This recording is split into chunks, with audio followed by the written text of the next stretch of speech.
Hi friends, this video shows how to automatically change lock screen wallpaper. Let me lock this phone, unlock, again lock, unlock.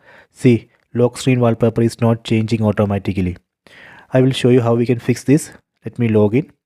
Then tap and hold anywhere on the home screen. Tap and hold.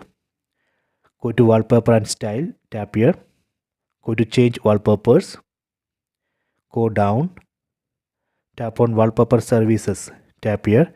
Here you can see two wallpaper services, Dynamic Lock Screen and Samsung Global Goals. Let me enable Dynamic Lock Screen wallpaper service. Then tap on the settings icon. Here you can see Dynamic Lock Screen wallpaper categories. Up to 5 categories we can select. Let me select plants. Now it's downloading. Please wait.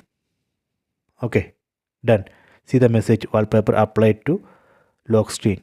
Go back. Now I have enabled dynamic lock screen wallpaper. Let me test. Lock the phone, unlock, again lock, unlock. See. This way we can automatically change lock screen wallpaper. Next I will show you how we can stop this.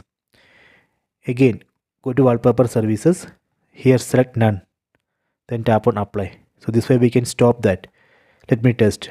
Lock the phone, unlock. See, now lock screen wallpaper is not changing automatically. So please try this. I hope you have enjoyed this video. Please subscribe this channel. Please like and share the video.